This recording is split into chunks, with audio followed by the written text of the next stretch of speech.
If you want to help Myth Vision Podcast grow, you can join our Patreon. There are different tiers, as well as help out with PayPal. Thank you so much. Don't forget to like, subscribe, share, and comment.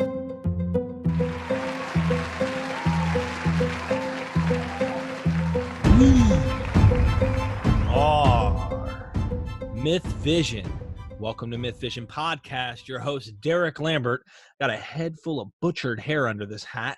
And I'm going to be interviewing another Derreck, which tells you it's going to be a great show, hands down. Derreck Bennett, who's been on the show before. We've talked about mystery schools. We've talked about, or better yet, mystery cults.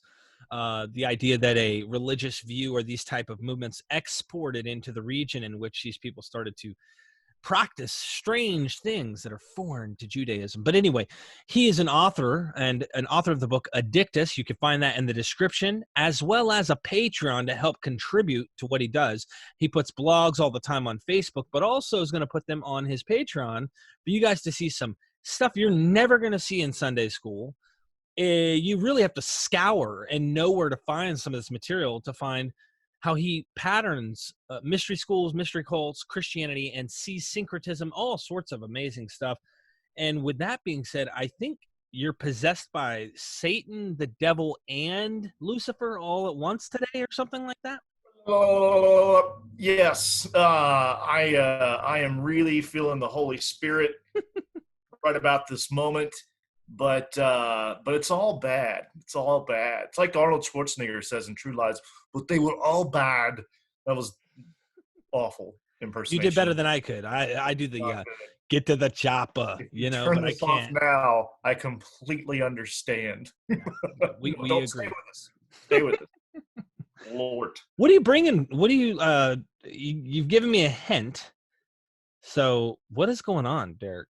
Well, so Halloween is fast approaching, and it's mid-September, but next month is October, and as you know, the entire month of October essentially is Halloween. It is, and if you try to dispute that, we're going to have a problem. Yeah, we're looking up your IP address. We're going to hunt you down. Right, right. We're taking you down to Chinatown, and if you're like me and you enjoy the macabre, the dark stuff, because we atheists are equally Satanists and we eat babies, and that's a given. But yeah, that stuff is fun, and that's what makes Halloween so enjoyable and fun. So I figured we would dive into the origins of Satan, of hell, of demons, demonic possession, and exorcism. Because if there's one key takeaway from all of this, I want you to understand that this is a multitude of traditions that kind of coalesce, especially by the time we get to Christianity. But we've got multiple rivers, multiple tributaries flowing into this ocean, as it is with the entire Bible. So let's start off with Satan. Sounds good to me. Yeah, so Satan was, of course, the name Satan or Hasatan means adversary or accuser. And sometimes it's used generically in the Hebrew Bible. One can be a Satan, as in an obstructor or accuser. But there is also, of course, the divine, the definitive Satan, as we see in the Hebrew Bible, who evolves and progresses into something more when we get to later Judaism and the New Testament. But he's first introduced in Job, and here he's not the adversary of God, rather he is the adversary of man. He's sort of God's right-hand man doing his dirty work, so to speak. He's his divine prosecutor. He's sniffing out whether or not people are truly loyal to God Almighty. So when we first come across Satan in the book of Job, he the sons of God approach God, and along with them came Satan, which more or less implies that he is one among the 70 sons of God, or the 70 sons of El, as it was in the old Canaanite pantheon, which still persists to some degree in the Old Testament, because let's face it, the Israelites were indigenously Canaanite. So Satan has been, he asks, where you been, Satan? You know, I've been roaming throughout the earth and back and forth in it. This is very much akin to the ancient Egyptian Shammai, or wandering demons. So there's sort of a link or tie in there.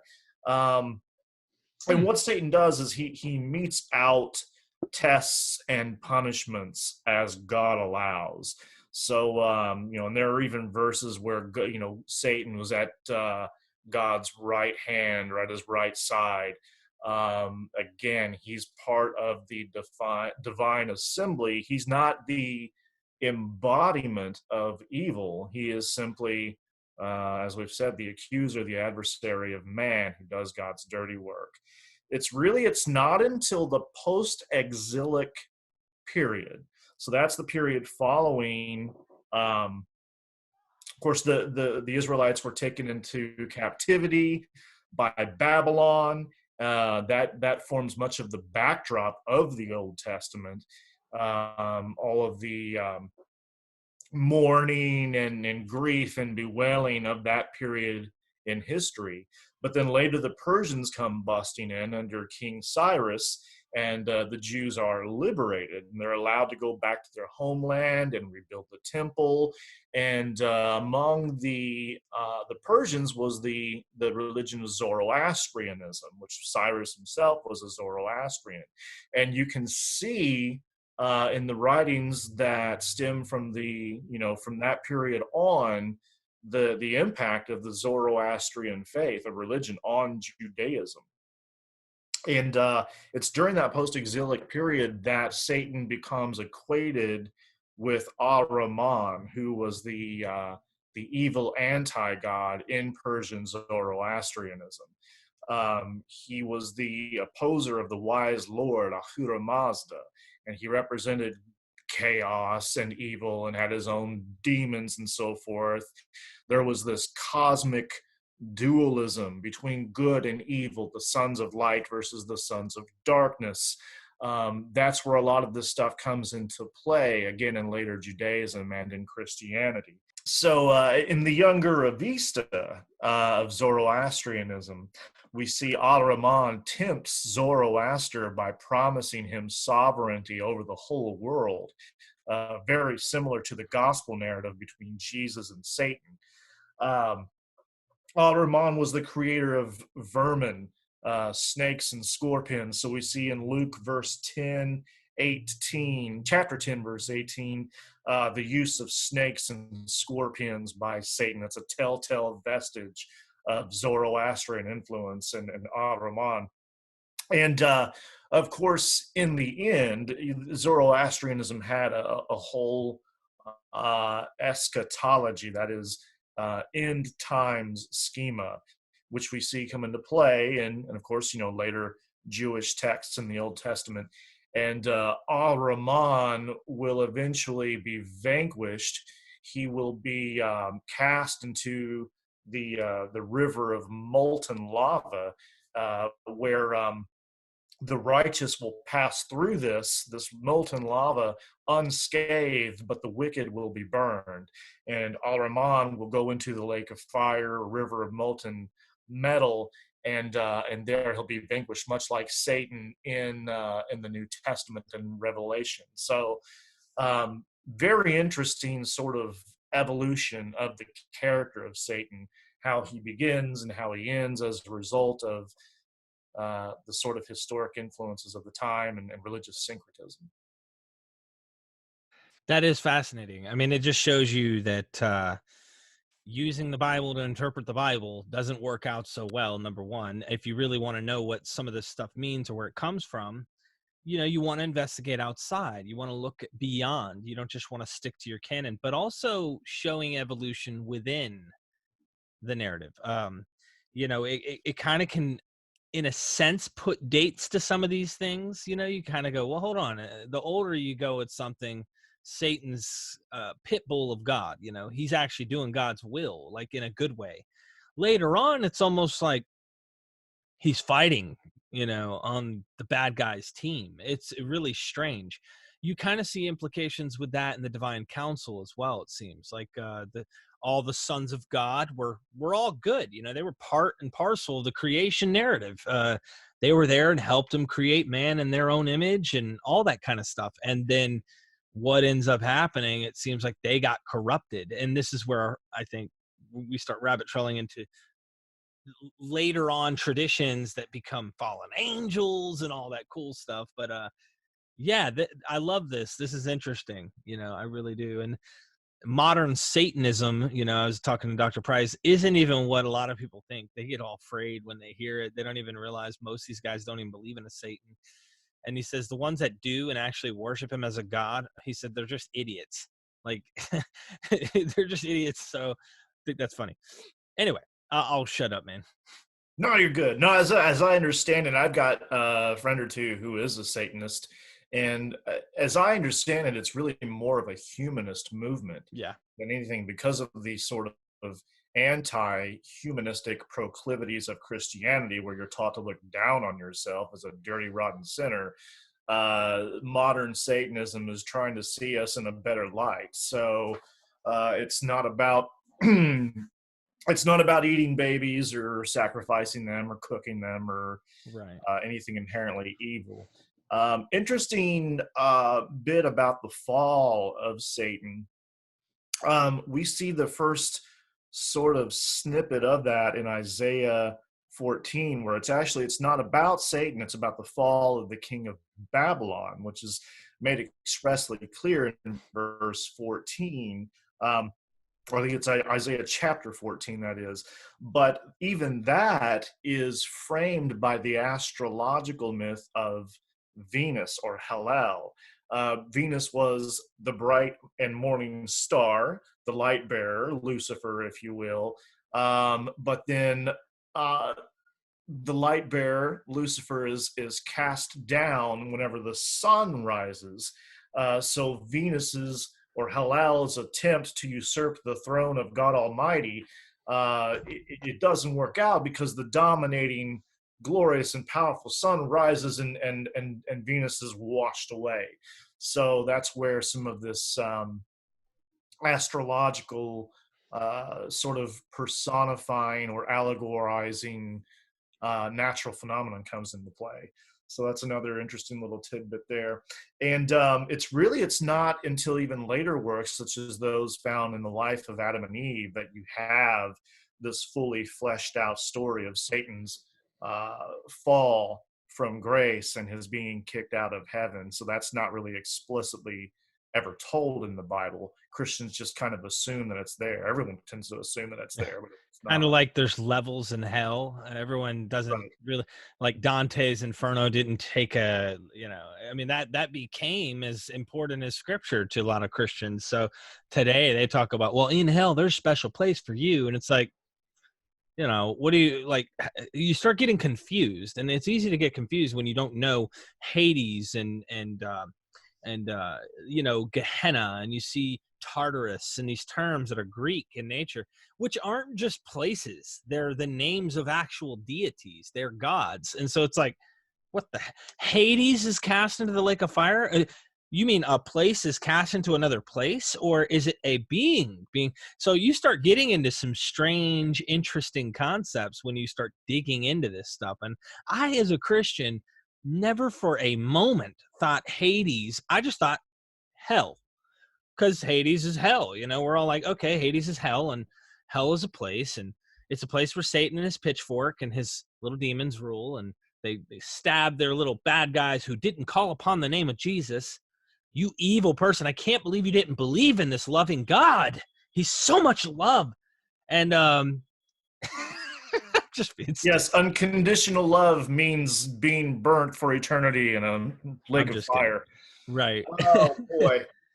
But you know, it's interesting you bring up Dante. There's this misconception that a lot of these ideas pertaining to hell originated with Dante, and that's not really so, because Dante himself seems to be pulling from a whole body of ancient literature and ideas that preceded even him. That's what I was going Right. to get into next. We're discussing hell.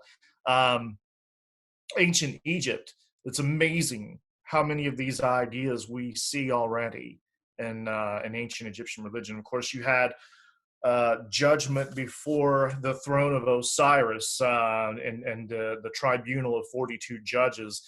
Your heart was weighed on a scale against the feather of Mot, or truth and right living.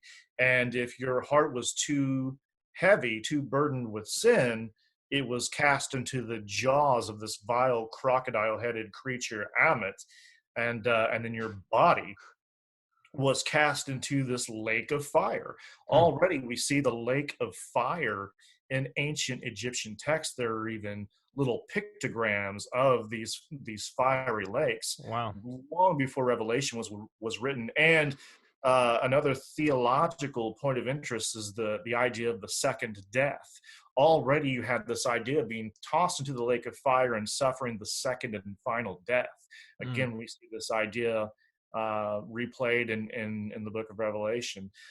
Thoth, the god Thoth, recorded, he was the scribal god who recorded the results of what went down with this weighing of the heart. So it's almost like an interesting parallel with the book of life, again, as seen in Revelation. The damned were hacked into pieces and tortured by fiery demons and ultimately annihilated. So they didn't suffer eternally, rather they were annihilated. Again, you see that link in the book of Revelation, where it's not so much about eternal torment, but about ultimately being annihilated once cast into the lake of fire. The That's tale of interesting. the tale of sea Osiris is an interesting precursor to the story of the rich man who's suffering in hell, and the poor man Lazarus, to whom he tries to appeal in that parable in Luke. We've already got in the tale of sea Osiris among the Egyptians the idea of a rich man suffering while a poor man is rewarded for his good deeds. It's amazing how much of the stuff you find already in these ancient Egyptian texts. So Uh, let me ask you this in light of this, because yeah. we have some very intelligent people that we've communicated with that would disagree probably to some extent with this. Let's use, for example, he's a good friend of mine. He really is, Christopher Hansen. Mhm. And he is a skeptic. I'm so glad he is, because it challenges us to think harder, to really think, is this really the case? And one of the things I like about him is he tries to stick in the milieu and like focus on what it is, but I don't know if he would deny some of that. In fact, I think he might agree with us to some degree that, like, okay, I agree that like these concepts may have carried on, you know, from older religious thoughts and such. I think where he has his issues when you start to look at some of the more parallels type stuff, when you start to parallel, like as if it has authentic genetic connections and things like that, where like I recently was reading in Dennis MacDonald's book on the Dionysian Gospel, he goes in this introduction explaining the Johannine tradition, all this stuff, right? And he goes, let me quote a few scholars for you. He quotes a few scholars and he says, but notice they stop short of saying this is literally constructed from the Dionysian, Euripides, the Bacchae, whatnot, from that narrative. And he goes, I'm going to show you by taking a step further that I think there's a genetic construction from the narrative. And the argument the scholars say is, well, this stuff floats in the air. Like it's almost like because it was in the air during this time, in this cultural context, everybody knew Dionysus did this. So it was easy to say in your mind, oh, Jesus, you know, let's something similar like this, but not looking at the text. And he thinks that they're wrong. Of course, they stop short of going all the way and saying, guys, like, here's a literary connection. And Dr. Price would agree with you more. So what do you think? Do you think some of our skeptic friends would be reluctant to jump on board with what you're saying and suggesting here? Or do you think he probably would agree with you to that? Um, you know, I try not to be too bold in the claims that I make. So, I'm not usually saying that, my goodness, the biblical authors must have sat down with the gospel of the pagans and just started plagiarizing this straight from the books. Right. But it is rather the more, I guess, sophisticated view that certain ideas were prevalent during that time. In some cases, there may be a direct literary borrowing or genealogical connection, Mm-hmm. but at the very least, there's an analogical one, that it's just kind of cut from the same cloth, from the same general thought world, Right. that this was all part of the mythic consciousness of the times.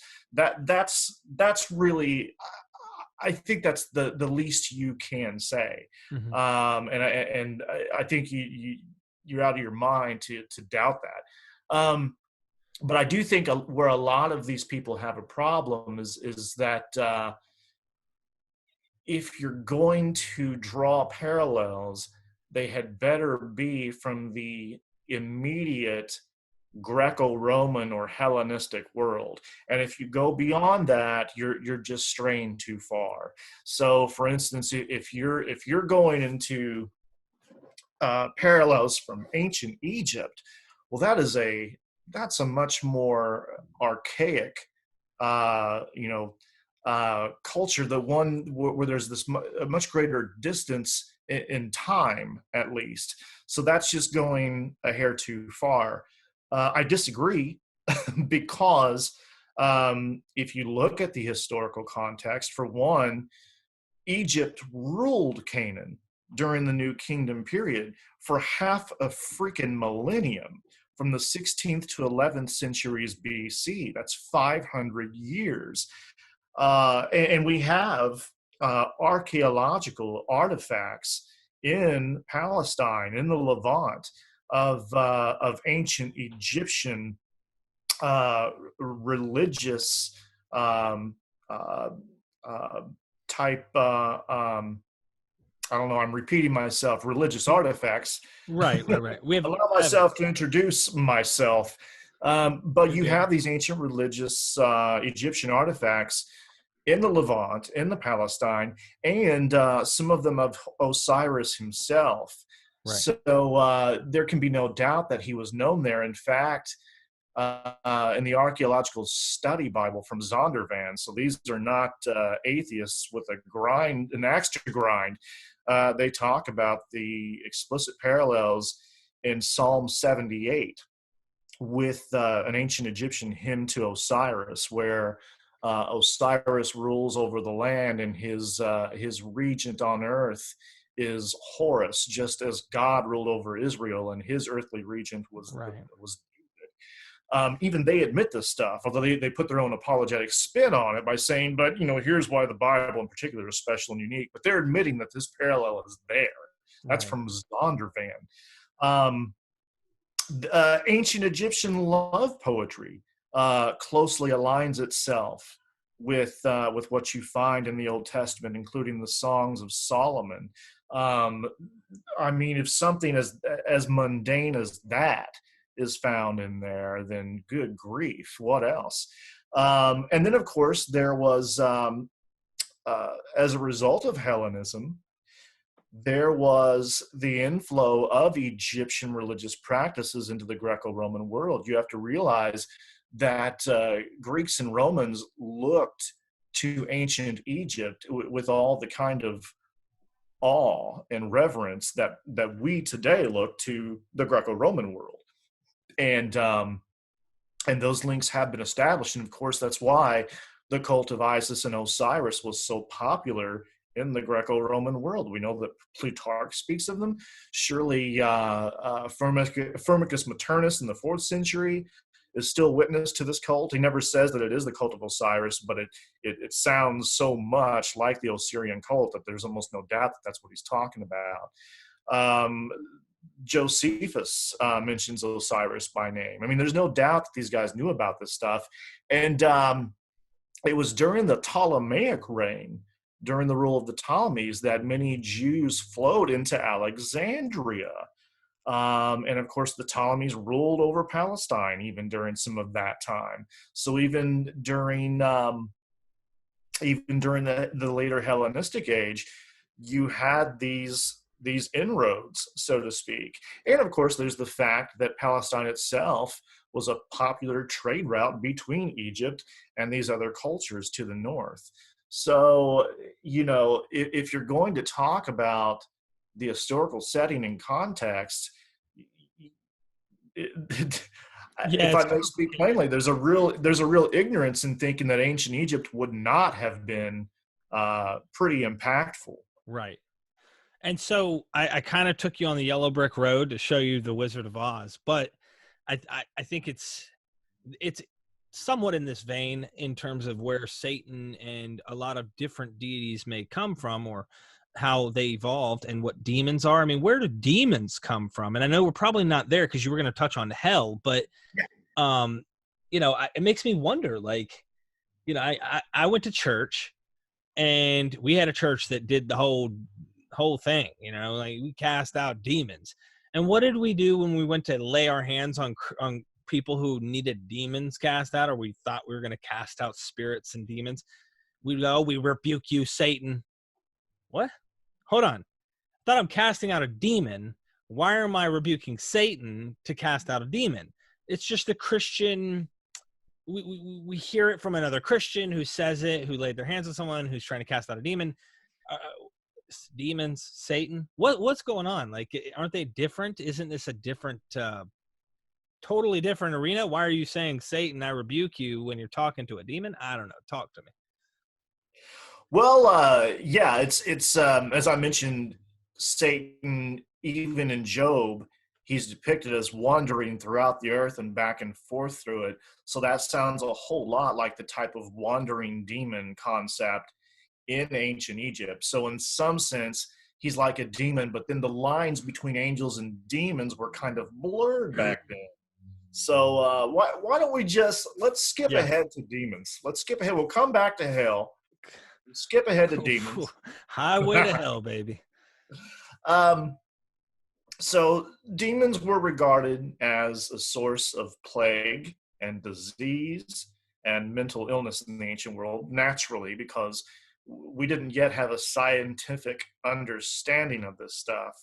So naturally, you were going to regard it as the work of evil, unknown forces. And one of the earliest, which I find fascinating, was the Mesopotamian Lamashtu. So Lamashtu was this lion-headed goddess who fed on the blood of infants. She was responsible for miscarriages and crib deaths. So the first lullabies, the original lullabies, were sung to quiet babies so that Lamashtu would not be made aware of their presence. Hush, little baby, don't say a word. That's what the first lullabies were all about. They didn't want Lamashtu to come and get you.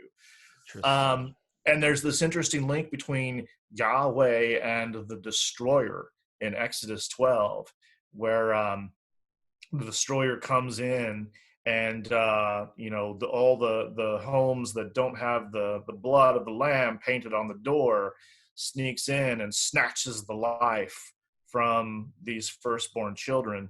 There's an interesting sort of parallel there with Lamashtu. And then in Hosea 9,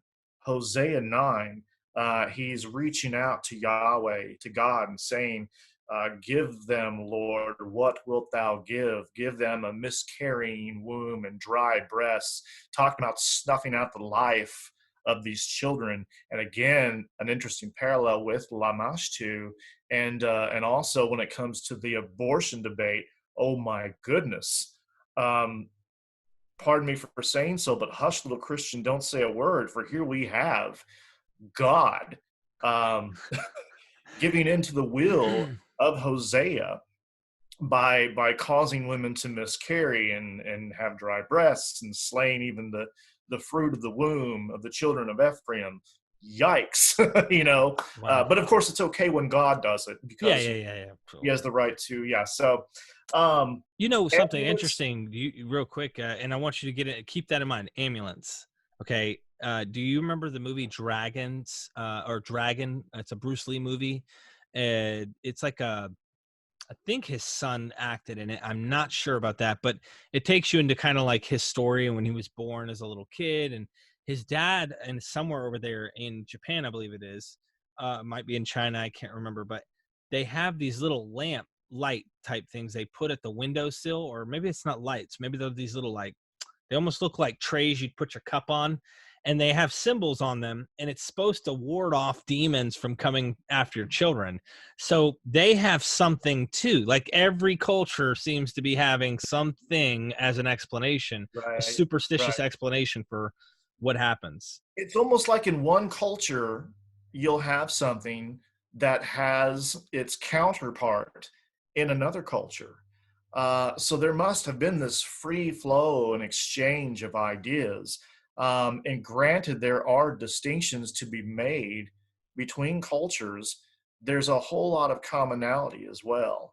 So, this argument about cultural context, not to say that that doesn't matter, but you're sticking your head in the historical sands, not understanding how truly pervasive a lot of these mythic motifs really were. So amulets and Interesting. talismans, yes, amulets and talismans were used to ward off these evil spirits and demons, and sometimes you would appeal to one spirit or demon in order to ward off another. So the ancient demon Pazuzu was used to ward off Lamashtu. And if you're wondering who Pazuzu is or what he looks like, look no further than The Exorcist. It's actually the image of Pazuzu that is used in that film. So that's he's one that's very much alive in sort of popular culture, so to speak. Wow. That's crazy. What's crazy is I'm over here, I got my thing on mute, and I'm over here like saying something, then I unmute it, then I'm trying to mute it, and then I just wanted that one to sink in, baby. just hold on, let me turn around, and then my head, you know what I I just blew your myth vision mind. mean? We talked about among ancient Egyptians the Shammai, who are the wandering demons. They were responsible for possession, mental illness, death, and plague, and they punished humans by the will of the gods. Again, a very interesting parallel with Satan there. Sekhmet was another lion-headed goddess. Apparently, lions were associated with evil in some way, because she was a lion-headed goddess, just like Lamashtu, and she struck Egypt with pestilence and plague with her 7 deadly arrows. So there's kind of an interesting link there with the deadly plagues of the Exodus and the 7 deadly plagues in Revelation. There's a great article on JSTOR about how when it came to the Exodus and the plagues that were afflicted upon the Egyptians, they were probably drawing upon the Egyptians' own religious themes and the goddess Sekhmet in order to make that portrayal. Again, the links with Egyptian religiosity are almost deniable if you really look deeply into this stuff. Among the Persian Zoroastrians who we spoke about earlier, there were the Devas. The Devas, perhaps the etymological origin of devils. I don't know that for a fact, but it does. I came across that somewhere, and it seems to have some plausibility. But the Devas were sent by Ahriman to oppose the angels of the wise Lord Ahura Mazda. They tormented souls in the afterlife in horrific ways. horrific ways, and they were oftentimes associated with specific sins, such as anger, sloth, envy, greed, lust. Again, we see these ideas well before Dante. He did not, he may have put his own creative spin on this stuff, but these ideas were alive and well, even well before him. Exorcisms were performed via purification rites and so on and so forth. And then in classical Greece, you had the daemons. They were not inherently evil. Oftentimes, they were benevolent beings who were sometimes identified with the soul. So you could speak of one's daemon as their benevolent soul that continued to live on after their death. It was only later in the Hellenistic age, after the conquest of Alexander the Great, that daemons became divided into good spirits and evil spirits. And then, of course, what did Christianity do with daemons? They reserved the term daemon for only the evil spirits. Those were the daemons. In a monotheistic religion, you cannot have other divine beings among gods. So just as they streamlined the pantheon long ago, making Yahweh the only God and synonymous with El, you weren't going to bring in daemons and have some as divine beings, perhaps angels, of course, but this was primarily going to be evil spirits. That's how they chose to inherit and adopt that idea. You have Lucian of Samosata talked about those who free possessed men through exorcism. Celsus compares Jesus to sorcerers who drive out demons. Apollonius of Tyana performed exorcism and drove out demons. Now, clearly, Christian apologists are quick to point out that the story of Apollonius from Philostratus is from the 3rd century, so it post-dates Christianity. But the idea of exorcising demons and evil spirits goes back well before then. Even in an ancient Egyptian text, it talks about a priest who exorcises a demon from a woman via the god Khonsu. So this is a very ancient, archaic idea. It goes well back before Jesus or Apollonius. There's no need to say that Philostratus is necessarily swiping this stuff from Christianity. They both just stem from that same pool of ideas, the same kind of mythic archetypes that were prevalent from that day and age. That makes sense. And the daemons that you're talking about, from what I understand, some of these scholars I'm reading right now, like Dr. Paula Fredrickson, who has Paul the Pagan's Apostle, and others in her vein, are saying Paul is fighting not only flesh and blood, but not flesh and blood, according to them. Now, this is their opinion. Of course, mythicists would go more on the spiritual side, but that he's fighting daemons. Like he's getting attacked by these other gods, these lowercase g gods, these other powerful beings. And according to this scholar, there was no authentic monotheism yet. Like it was more henotheistic, so to speak. There were other gods, but their God's the one true one, or at least most Judaism probably had this idea. She says that Paul is ensuring his Gentile audience, look, come to the true God, my God, because it's going to defeat all these other gods. You'll be protected. You don't have to worry. These other daemons, which they're arguing are other gods. So it's really interesting. It makes you think, so he's the God who's going to conquer and defeat all the other gods. Other daemons. But technically, the correct term would be monolatry, because they reserved worship for one God, even though they recognized that there were other gods and divine beings, so to speak. But their devotion and loyalty was only to the one true God. Either they're phantoms, or if they do exist, they are subordinate and they are not up to par with God Almighty.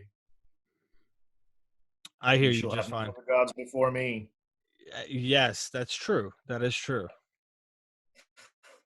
So we had spoken, we had touched on hell a little bit. I talked about the ancient Egyptian traditions, the lake of fire, the second death, all of which uh, most certainly ties in to the book of Revelation. And that, by the way, if you see these things persisting all the way into Revelation, then how can you say that the soteriology or salvation schema that was prevalent in the cult of Osiris could not have been influential in Christian theology of the New Testament? I mean, if these ideas are extending that far into the Christian canon, it's bogus to try and say that they could not have played a part in Christian salvation theology. The death and resurrection of Christ having eerie similarities to the implications of Osiris's death and resurrection, and how that's spelled out, um, or essentially conferred immortality upon his devotees, that they could die and rise that he had. Um, so yeah, so there's that. When it coming back to hell, the Persian Zoroastrians had Duzak, and this was a dark pit of foul stench. Wicked forces were forced to feed upon putrid things for 1,000 years as they awaited the resurrection. They ate their own excrement, the corpses, blood, and brains. Their own children, they were forced to eat their own children. They were lacerated and decapitated, cooked in ovens and cauldrons. So you just had this whole slew of horrific ideas that are found again in Zoroastrianism, and well before you ever get to this kind of stuff in Dante. Um, the river of molten metal, which would annihilate the wicked but not the righteous. We talked about that, touched on that. Among the Greeks, you had, as you were talking about, Hades, which was just sort of this general underworld of the dead that was akin to like the Babylonian Arlu and the Hebrew Sheol, and of course in the Old Testament, with Sheol, that was a destination of both the righteous and the wicked. Didn't matter what your deeds were, or what kind of life you lived, or what you believed. Everyone went to Sheol, as it's spelled out in Ecclesiastes chapter 9, verses 2 through 6. But then you had the sub-region within Hades, which was Tartarus. Tartarus was a place of punishment for unjust and impious souls, according to Plato, as he mentions in the Gorgias. Second Peter uses the term Tartarus as a destination of wicked angels, so no doubt they were aware of these ideas. And in Virgil's Aeneid, I never know how to pronounce that any better than you do, but in Virgil's Aeneid, the hero catches a glimpse of Tartarus, and he notes it's a swift river of red-hot flames and a guardian in a blood-wet dress. The way he describes that is so poignant. He hears groaning and lashing and dragging chains. And it's interesting when you talk about the fiery realm and the sort of rivers of flowing fire. Those who inhabited the region in southern Italy would have been witness to the active volcanoes in that region. So when they see this stuff spewing forth from underground, they must have imagined this is what the underworld is like. So that's where a lot of these ideas come from. Even Yahweh has the characteristics of a volcano god, precisely because the Shazu Yahweh, or those in that region, would have noticed these active volcanoes. And the way that Yahweh is described in the Exodus, the mountain quaking Other verses talking about the mountains melting like wax, the thunder and lightning that accompanied the billowing smoke. It's known as a dirty storm, where you have thunder and lightning accompanying the activity of a volcano. So you see Mm. those personifications of natural phenomena, even attached to the Old Testament God himself. Um, we talked about Sheol in the Old Testament. Hell is brought to the forefront, of course, in the New Testament, especially in the more Jewish-oriented works like Matthew and Revelation. Um, a lot of these ideas are tied to Gehenna, which was the valley of the sons of Hinnom, where children were supposedly sacrificially burned to the god Molech. That was at least the belief attached to Gehenna. What we know from archaeology is that more than likely it was just a dump, a place of refuse where the stuff just burned day and night, and that kind of became associated with these ideas about hell. So again, you just had this multitude of ideas and traditions kind of flowing together, precisely because there are similarities and analogies between them. In the apocalypses of Peter and in Paul, these apocryphal works, people are punished according to their deeds. Again, like in Revelation, and that's an interesting little caveat there, in that so many Christians think that it's all about faith, that your deeds, it's not about works. But you have, of course, for Paul, that's the case, but you have other verses, including in Revelation, where it all does come down. You are judged according to your deeds. Again, it matters, depends on which New Testament author you're appealing to, which scripture and verse you're talking about, because they don't all agree, obviously. In the apocalypses of Peter and Paul, blasphemers are hanged by their tongue, adulterers are hung by their feet with their heads mired in the ground, murderers are thrown into a pit where creeping things torment them day and night. Creditors have to stand up to their knees in foul matter and blood. So you have all of these just very macabre ideas that you find, and even more so in the apocryphal works, which undoubtedly stem from earlier notions like in ancient Egypt and ancient Persia.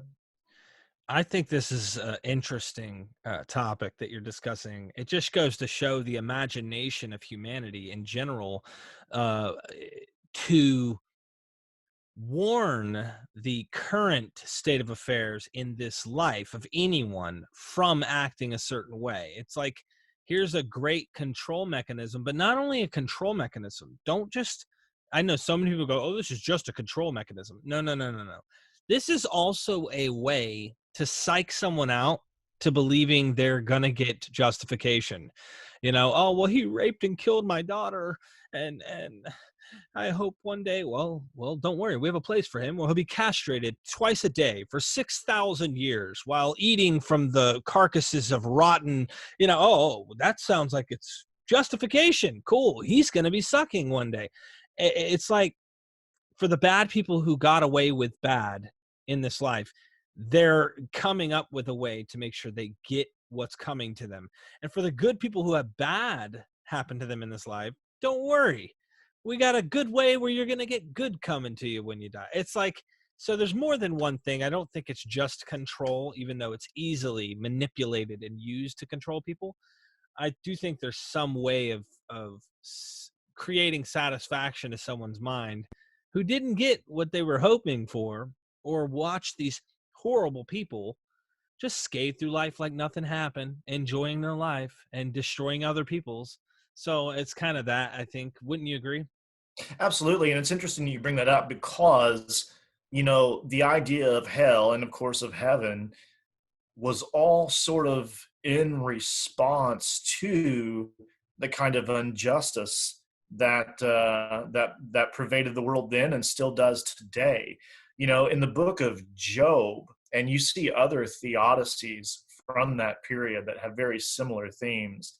Job is not the only theodicy that we find in the ancient world, which is a theodicy is it's a way of trying to distill the problem of evil and explain why injustice persists, especially in the face of an all-powerful and loving God. Job was an ancient theodicy, and there were others.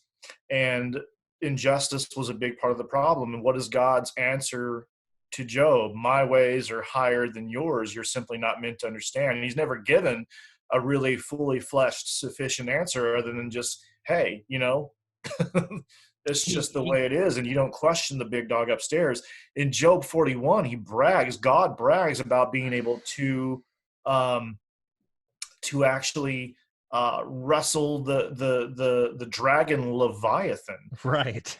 subdue him. Can you do that, Job? No, I can. So shut the up. Yeah, that's what I was gonna say. Like his answer, it was, of course, who are you, oh man, to answer back to God? Paul Right. seems to have been convinced of this type of mentality for the Yeah. injustices of the world. Yeah. And you're absolutely right. His answer is almost like whoever the author is trying to explain Job, I feel like in the times back then, it was almost like a sophisticated scientific explanation. Did you send the snowflakes from the north? Do you feed the eagles that cry for their babies? Like all these like things where you as a human who don't know scientifically how nature could, work the way we do today, are going to be dumbfounded. Like, yeah, God's simultaneously multitasking everything. This God's way beyond. Like, he tries to use a scientific kind of nature explanation to kind of like act like he's so beyond, so intelligent beyond, that he is blowing the mind of the person reading. And I bet it would work in the ancient world, but not, obviously not today. Yeah, and what's interesting too is that God or Yahweh in the Bible, in the Old Testament, he fits the psychological profile of a despotic king. So that's kind of the voice that we're hearing. This is this is an authoritarian, despotic king who's saying, "Look, peasant, you don't get to question my ways. I rule, and that's all that matters, and it's final." Simple as that. That's exactly right. Derek, my wife just walked in the door, and I've only got a few more minutes. So if you would take us out with whatever you have remaining and tell people how they can help support what you're doing. You're full of information. And I mean, if I have a question about something, I can always hit you up. And you have so much on this topic, especially like synchronistic ideas and like it's really beautiful seeing how culture utilizes these same myth type themes that are based in nature, agricultural stuff, human, experience, all these types of things. And I love that about you. You're my brother, and I want others to be able to help and support you and to do whatever's necessary, especially with addiction too. We need to do a show on that and how being non-religious and yet staying off drugs work. But with that being said, is there anything you haven't touched on? And tell them how they can help you too. I was just going to wrap, I guess, with the idea of Satan and hell and demons. As I had mentioned, this was a response to injustice in the world. And what's interesting is they seem to have found an answer, which was resurrection, or having an opportunity, perhaps not in this life, but in the next life. You will be rewarded or judged or condemned according to your deeds, so everyone would get theirs in the end. That was the answer to injustice in the world, in Christianity, as it was becoming in other religions as well. Even in the mystery religions, it talked about those who hadn't seen the light. Oh boy, no one knows what awaits them. So it's of course because of the kinds of trials and tribulations of the time that they came up with this idea that still captures the imagination to this day. We have That's nothing to fear of hell because, as is clear, we can trace Satan, demons, hell, whatever you want to talk about. All of this stuff we can trace its literary and mythic origins. And what's sad is this idea that persists in Christianity, that hell should be a place not just of sinners but of non-believers, which is talk about that there's no justice in that. You know, how could you fault someone who's born in Iran for being Muslim, or someone in Tibet who is Buddhist? We are a product of our cultural environment. And, you know, what kind of God could eternally consign anyone to eternal torture for simply not believing the right thing? That's not grace. well said. And fortunately, you know, we have nothing to fear of hell. That's the good news. It's a myth, but one that still, as I said, captures the imagination to this day. If you want to support my work, of course, you can find me on social media, on Facebook, Derreck Bennett, Derreck, my own unique spelling, Bennett. But I will soon be posting a lot of this stuff to my Patreon, which I just got that started today, setting that up. So that would be, I think, one of the best ways in which you could support me and what I'm trying to do. And I'm a lot more eloquent in written form than I am verbally, but it's a much easier medium for me. But yeah, please do find me on Facebook, find me on Patreon, and I would love and welcome your support. Thank you so much, brother. I really do appreciate it. Go help him out. Join the Patreon. Become a patron. And, you know, we'll be seeing you back here on Myth Vision for sure. You just did an interview with my buddy Tim Mills, and on his show, Harmonic Atheist, which was really good. Your story is a very interesting one, which I really do learn a lot from you. You know, when you write, like you said, your writing is very well done. It makes a lot of sense. It's dumb enough for me to understand and smart enough for me to learn something from it. But it makes really clear sense. And you always have a really pretty picture. I was actually going to contact you and say, where the hell are you are you paying for these images? Because they're so high quality. I look on Google and they always have like low quality images. So I was wondering where you're getting them from. But keep it up, man. I really do appreciate it. And we'll be touching on more on this topic. Probably do some collaborations in the future where you come on and we'll talk about some of these things, because there's so many names of gods and places and deities and things that are just, it's interesting to hear that other stories and other religions have this.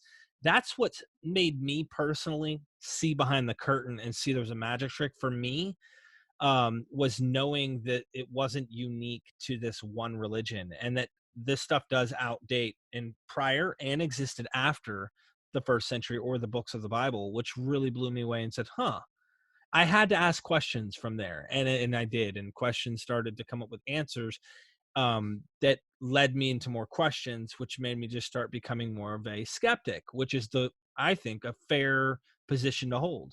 And so anyone who's watching, if you ever get a channel up, like I said, we'll put that in the description. But for now, he's got the book Addictus and the Patreon, and get him on Facebook. I'll set those 3 links down in the description so you guys can join Adam as a friend, message him, whatever you like. Do you have an email? Email is just my first and last name at hotmail.com. That's simple. I'll put it in the description too. Yeah. And so with that being said, thanks, man. Thank you. Pleasure as always. Absolutely. And don't forget, we are Myth Vision.